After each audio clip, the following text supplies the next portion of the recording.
तो भाई UFC president Dana white ने कुछ टाइम पहले एक स्टेटमेंट दिया था कि हबीब यहाँ पर यूएफसी से इसलिए रिटायर हुए क्योंकि उन्होंने बहुत ज्यादा पैसे कमा लिए थे। कॉनर मैग्रेगर को हराने के बाद हबीब नुरमागोमेडोव एक वर्ल्ड टूर पे गए, स्पेशली मुस्लिम कंट्रीज और अरब कंट्रीज में एक ट्रिप पे गए थे और टूर करा था उन्होंने। और उस टूर में ही मुस्लिम कंट्रीज ने बहुत सारा पैसा दिया था यहाँ पर हबीब नुरमागोमेडोव को, बेसिकली यहाँ पर रेन करे थे मिलियंस उनके ऊपर। और इसी रीजन के कारण फिर हबीब नुरमागोमेडोव ने बाद में रिटायरमेंट ले लिया। ऐसा स्टेटमेंट यहाँ पे डेना वाइट ने दिया था और इसका रिप्लाई हबीब नुरमागोमेडोव ने कहा है। और ऐसा उनका कहना है कि डेना वाइट ने जो भी चीजें यहाँ पर बोली हैं ये सारी चीजें सरासर झूठ है, किसी ने भी उनको मिलियंस नहीं दिए। तो इस वीडियो में हम पूरी तरीके से बात करेंगे आखिर हबीब ने रिटायरमेंट क्यों लिया, क्या सच में इन सारी कंट्रीज के जो टूर करा था हबीब ने, क्या सच में यहाँ पर मिलियंस दिए गए हबीब को, सारी चीजों के बारे में भाइयों इस वीडियो के अंदर डिस्कस करेंगे। साथ ही साथ भाइयों रायन गार्सिया इलिया टुपुरिया के बीच में यहाँ पर ट्रैश टॉकिंग हो रही है। कॉनर मैग्रेगर ने अपनी ट्रेनिंग के हिसाब से अपडेट्स दिए, सारी चीजों के बारे में आप सबको बताऊंगा। लेकिन उससे पहले आप सब वीडियो को लाइक कर देना, चैनल को सब्सक्राइब कर देना यूएफसी कॉम्बैट स्पोर्ट्स का ऐसा ही कंटेंट हिंदी में एंजॉय करने के लिए।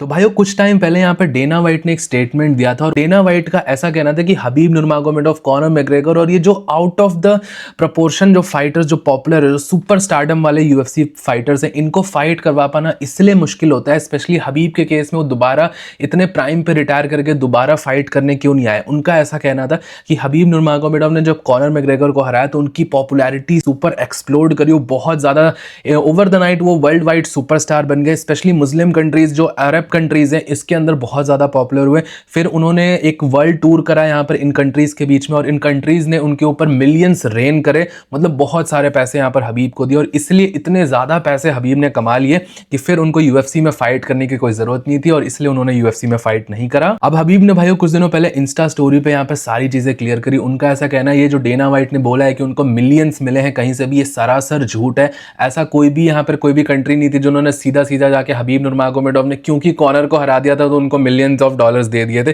ऐसा बिल्कुल भी नहीं हुआ था, ऐसा हबीब ने कहा है। और इन पास्ट भी यहाँ पर बहुत सारे लोगों ने, जैसे अरमान सारूकिन ने ऐसा बोला था कि रशियन गवर्नमेंट ने हबीब को बहुत सारा पैसा दिया था।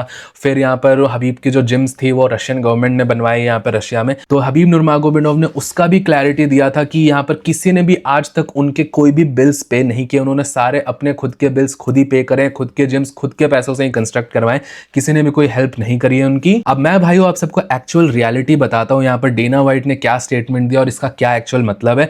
ऑब्वियसली भाइयों डेना वाइट आप मानो ना मानो कहीं ना कहीं थोड़ा बहुत सॉल्टी तो जरूर है। वो ऐसा अपने मन में ऐसा मानता था कि जस्टिन गेची के साथ जब हबीब नुरमागोमेडोव की फाइट हुई थी तो वो एक फाइट के लिए तो वापस यहाँ पे हबीब को लेके आ जाएगा। और कहीं ना कहीं आप ये, मुझे ऐसा पर्सनली तो ऐसा लगता है कि हबीब ने जो ये रिटायरमेंट से वापस ना आके फाइट करने का जो डिसीजन लिया उसने कहीं ना कहीं डेना वाइट की ईगो को हर्ट करा है और वो हबीब को दोबारा ऑक्टागन में नहीं ला पाया। इससे डेना वाइट कहीं ना कहीं थोड़ा बहुत सॉल्टी जरूर रहता है हबीब को लेके। अब रही बात भाइयों यहाँ पे हबीब नुरमागोमेडोव ने ये बोला कि उनके पास बहुत ज्यादा पैसा आ गया था इसलिए वो रिटायर हो गए हैं, ये स्टेटमेंट बिल्कुल गलत है। अब हबीब का ऐसा कहना है कि उनको इतने पैसे नहीं मिले, लोगों को रियलिटी पता है मैं किस और रीजन के कारण यहाँ पर रिटायर हुआ। अब भाइयों जिन्होंने यूएफसी फॉलो करा उनको पता है हबीब का एक्चुअल रिटायरमेंट का रीजन क्या था, कि उनके फादर की कोविड के टाइम पे अनटाइमली डेथ हो गई और उसके बाद उनकी मदर नहीं चाहती थी कि वो ऑक्टागन के अंदर और फाइट करे और ऐसे रिस्की स्पोर्ट में यहाँ पर और कंपीट करे। इसलिए हबीब नुरमागोमेडोव ने इन फैक्टर्स को कंसीडर करके अर्ली और अपने प्राइम ऑफ द कैरियर पे रिटायरमेंट ले लिया था। बट भाइयों ये यहाँ पर काफी ज्यादा सुपरफिशियल चीज है। अगर आप रियलिटी देखोगे, प्रैक्टिकल रियलिटी देखने जाओगे तो हबीब ऐसा कर क्यों पाए? आपको लगता है कि कोई भी यहाँ पर 90% ऑफ द यूएफसी फाइटर्स है, क्या वो अपनी विलिंगली फाइट कर रहे हैं? 90% ऑफ द यूएफसी फाइटर्स के पास अगर हबीब इतना पैसा भी आ जाए तो वो नेक्स्ट डे फाइट नहीं करेंगे। तो भाइयों मुझे ऐसा लगता है कि हबीब के पास ये जो चॉइस थी कि वो अपनी मदर की बात माने और यहाँ पर रिटायरमेंट ले, ये चॉइस ही उनको इसलिए मिली क्योंकि उन्होंने अपने फाइटिंग कैरियर से इतना रेवेन्यू जनरेट कर लिया था, कॉनर से फाइट करके उसके बाद टाइटल डिफेंसेस करके इतना पैसा कमा लिया था कि वो एक अर्ली रिटायरमेंट अफोर्ड कर सके। तो भाइयों मेरा पर्सनली ऐसा मानना है कि पैसे को भी थोड़ी क्रेडिट्स दे देने चाहिए यहाँ पर। हाँ, लेगेसी अपनी जगह है, आपकी अचीवमेंट्स अपनी जगह है, बट ये पैसा ही था at the end of the day जिसने हबीब नुरमागोमेडोव को एनेबल करा कि वो एक अर्ली रिटायरमेंट ले पाए।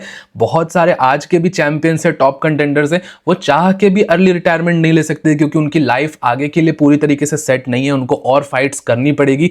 बहुत सारे बंदे आपने यूएफसी में देखा है वो मल्टीपल लॉसेस के बाद भी क्यों फाइट करते रहते।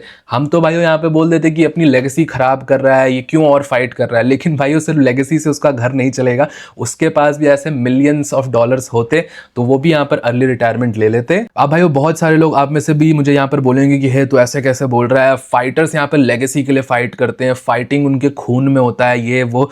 तो भाइयों मैं आपको फिर से बता देता हूँ, ये सारी सिर्फ बोलने की बातें होती हैं।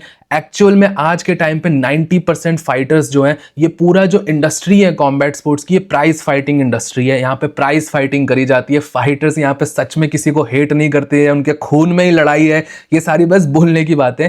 फाइटर्स यहाँ पे फाइट करने जाते हैं, दिन रात ट्रेन करते हैं ताकि वो अपने फैमिली को प्रोवाइड कर पाए, अच्छे पैसे कमा पाए। और most of the fighters, I still believe 90 to 95% of the fighters एक अच्छी लाइफस्टाइल अपनी फैमिली को सपोर्ट करने के लिए और अपनी लाइफस्टाइल को एलिवेट करने के लिए ही फाइट करते हैं। जैसे हम नॉर्मल जॉब्स करते हैं वैसे ही फाइटर्स फाइट करते हैं यहाँ पर पैसे कमाने के लिए। रही बात भाइयों यहाँ पे डेना वाइट ने जो स्टेटमेंट दिया था कि हबीब नुरमागोमेडोव को मुस्लिम कंट्रीज से यहाँ पे मिलियंस ऑफ डॉलर्स मिले क्योंकि उन्होंने कॉनर मैग्रेगर को हरा दिया। पर्सनली मुझे इस चीज़ का पॉइंट समझ नहीं आता, ये कहाँ से ये इन्फॉर्मेशन आई है, इसकी क्या सोर्स है। डेना वाइट ने एक बहुत वेग स्टेटमेंट दे दिया। हबीब नुरमागोमेडोव एक्चुअली तो रशियन सिटीजन है, रशियन गवर्नमेंट भले दे सकती है कि हाँ उसके स्टार ने यहाँ पर एक यूएफसी के अंदर बेल्ट जीती है तो उसको दे सकते हैं, but still at the end of the day governments तब पैसा देती है जब ऐसे आप कोई इंटरनेशनल टूर्नामेंट में फाइट करो, जैसे ओलंपिक एक स्पोर्टिंग बॉडी है उसके अंदर मेडल्स जीतते हो, तब आपको गवर्नमेंट पैसा देती है। बट यूएफसी एक प्राइवेट कंपनी है, उसके अंदर जीतने से मे बी शायद गवर्नमेंट्स देती हो, बट आई डोंट नो। यहाँ पर इसका कोई स्पेसिफिक पब्लिक रिकॉर्ड नहीं है कि यूएफसी चैंपियंस को उनके कंट्री में अलग से पैसे दिए गए हों, क्योंकि भाइयों यूएफसी कहीं ना कहीं एक प्राइवेट एंटिटी है और प्राइवेट एंटिटी को यहाँ पर गवर्नमेंट क्यों ऐसा सपोर्ट करेगी मुझे तो नहीं लगता। आप सबको इसके बारे में कोई नॉलेज हो, किसी फाइटर को यहाँ पे यूएफसी बेल्ट जीतने पे उसकी गवर्नमेंट ने ऑफिशियली उसको रिकॉग्नाइज करा हो और फिर उसको दिया हो यहाँ पे पैसे वगैरह, तो मुझे नीचे कमेंट सेक्शन में जरूर बताना। बाकी भाइयों मैं यहाँ पर ये चीज जरूर कहूंगा कि कॉनर से फाइट करने के बाद हबीब को डायरेक्ट पैसे मिले ना मिले हो, लेकिन हबीब को वो चीज मिली है जो कि बहुत सारे लोग यहाँ पे आज के टाइम पे क्रेव करते हैं, और वो है पॉपुलैरिटी। ओवरनाइट कॉनर मैग्रेगर से फाइट करने के बाद हबीब नुरमागोमेडोव की पॉपुलैरिटी एक्सप्लोड करी है।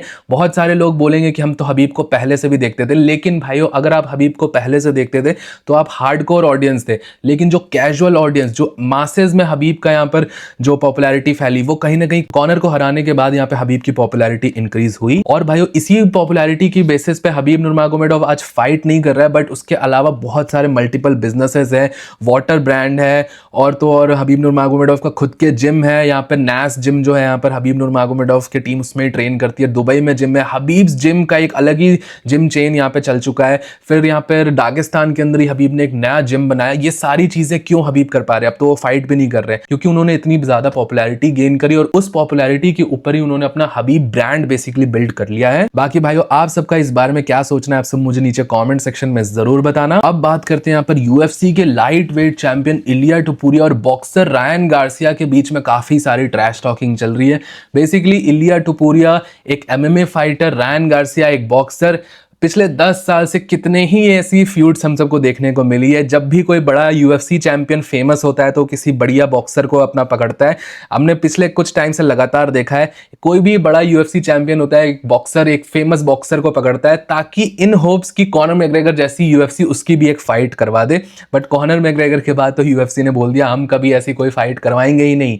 यहाँ पर हमने देखा कॉनर मैग्रेगर ने मेवेदर को पकड़ा, मेवेदर से फाइट करी, $100 मिलियन से ज्यादा कमाए। अब उसके बाद सारे यूएफसी चैंपियंस को कहीं ना कहीं ऐसा लगता है कि एक बॉक्सिंग फाइट करना तो नेसेसरी है। यूएफसी चलते रहे बट एक बॉक्सिंग फाइट हो जाए, क्योंकि भाइयों बॉक्सिंग इस तरीके की पेमेंट ही दे रही है।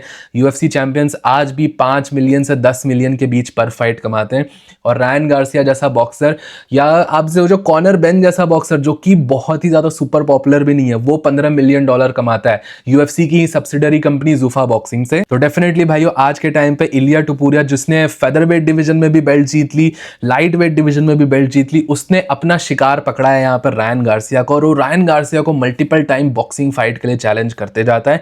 अब इसमें से बहुत सारे लोगों को एक्चुअल में यहाँ पर कंफ्यूजन है कि इनकी बॉक्सिंग फाइट होगी तो कौन जीतेगा। ऑब्वियसली भाइयों इलिया टुपुरिया ऐसा तो नहीं बोलेगा कि मैं हार जाऊंगा उससे बॉक्सिंग के लिए। इलिया टुपुरिया का कहना मैं बॉक्सिंग में भी रायन गार्सिया को हरा सकता हूं, उसको नॉकआउट कर सकता हूं। बट भाई रियलिटी यहाँ पर यही है, एक एमएमए फाइटर इलिया टुपुरिया के फाइटिंग स्टाइल वाला, इवन दो इलिया टुपुरिया बहुत अच्छी स्ट्राइकिंग करता है, नॉकआउट्स वगैरह निकाल देता है, ब्रूटल नॉकआउट्स है उसके, बट वो स्टिल बॉक्सिंग रिंग में जाएगा रायन गार्सिया जैसे एलीट बॉक्सर के अगेंस्ट, तो वो हार जाएगा फाइट को। ये सीधी सीधी बात मैं आप सबको बोलता हूं। जैसे भाइयों पबजी खेल के आप मिलिट्री के अंदर नहीं जा सकते, कार की स्टेपनी चेंज करके आप कार इंजीनियर नहीं बन जाते, सिमिलर तरीके से एमएमए के अंदर अगर आप नॉकआउट्स निकाल रहे हो, इसका मतलब ये नहीं है कि आप प्रोफेशनल एलीट प्रोफेशनल बॉक्सर को बॉक्सिंग रिंग के अंदर ही हरा दोगे। और भाइयों इलिया टुपुरिया भले यूएफसी के अंदर बहुत अच्छे नॉकआउट्स निकालता है, बहुत क्रेजी पावर है उसके पास, बट स्टिल स्ट्राइकिंग उसका बेस है ही नहीं। एमएमए के अंदर इलिया टुपुरिया का जो फाइटिंग बेस है वो ब्राजीलियन जिu-जित्सु का है, वो एक ग्राउंड बेस्ड फाइटर है। बट क्योंकि यहाँ पर यूएफसी के अंदर एंटरटेनमेंट फैक्टर भी लेके आना होता है, यूएफसी के अंदर अपनी फाइट सेल करवानी होती है, और एक नॉकआउट स्ट्राइकिंग ये सब ज्यादा बिकता है, ज्यादा सेल करता है, आपकी पॉपुलैरिटी ज्यादा इंक्रीज करता है। तो इलिया टुपुरिया ने खुद ये चीज एक्सेप्ट करी है कि वो जानबूझ के स्ट्राइकिंग को ज्यादा फोकस देता है आज के टाइम पे, और क्योंकि उसके पास पावर भी है, वो चीज को वो कर भी सकता है, इसलिए वो स्ट्राइकिंग को ज्यादा देता है ताकि वो ज्यादा पॉपुलर हो सके। बट भाइयों क्योंकि इलिया टुपुरिया यहाँ पे नॉकआउट्स निकाल पा रहा है, इसका मतलब ये नहीं है कि वो एक एलीट बॉक्सर को हरा पाएगा। और इसका एक्चुअल एग्जांपल भी आप सबको दिखाऊं तो जब उसने लास्ट फाइट के अंदर चार्ल्स ओलिवेरा से फाइट करी थी, तो चार्ल्स ओलिवेरा को नॉकआउट करने से पहले चार्ल्स ओलिवेरा ने भी काफी अच्छे शॉट्स इलिया पे लैंड कर दिए थे, इलिया के ऊपर वो एक ब्रूटल एल्बो लैंड किया था। इलिया टुपुरिया बेसिकली ट्रेड वाला फाइटर है, वो एक खा के एक मारने में विश्वास रखता है, उसको पता है कि वो एक शॉट एब्जॉर्ब कर लेगा, और उसके पास इतनी पावर है कि सामने वाला उसका एक शॉट एब्जॉर्ब नहीं कर पाएगा। बट भाई वो बॉक्सिंग ऐसा गेम नहीं है, बॉक्सिंग के अंदर डॉज, बॉक्सिंग के अंदर डिफेंस बहुत ज्यादा मैटर करता है।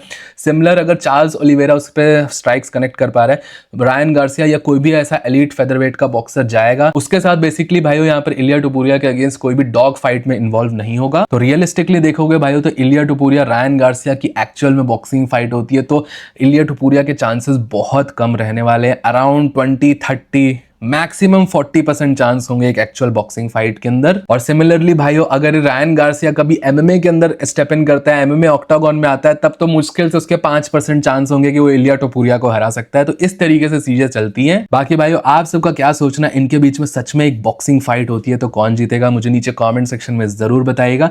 अब बात करते हैं भाइयों यहाँ पर जुलाई के अंदर एक बहुत बड़ी फाइट यहाँ पर होने वाली है कॉनर मैग्रेगर मैक्स हॉलोवे के बीच में, और इस फाइट की काफी सारी इस टाइम पर हाइप है। लोगों का जानना है कि कॉनर मैग्रेगर किस तरीके से परफॉर्म करेगा। लोगों का ऐसा कहना है कि कॉनर अब ओल्ड हो चुका है, 38 ईयर्स का हो चुका है। तो इस बारे में कॉनर मैग्रेगर ने अपने इंस्टाग्राम पे एक पोस्ट करा, और कॉनर मैग्रेगर का बेसिकली ऐसा कहना है कि वो पूरी तरीके से रेडी है इस फाइट के लिए। और भाइयों कॉनर मैग्रेगर का कहना है कि वो 100% रेडी है, बेटर देन एवर लिखा है उसने यहाँ पर कि वो पहले से भी ज्यादा बेटर यहाँ पर परफॉर्म करने वाला है, पहले से भी ज्यादा बेटर उसकी स्किल्स हो चुकी हैं, और वो अपनी मिक्स मार्शल आर्ट्स की स्किल्स यहाँ पर दिखाने के लिए पूरी तरीके से वेट कर रहा है जल्दी से जुलाई 11 आए और मैक्स हॉलोवे के अगेंस्ट फाइट करे।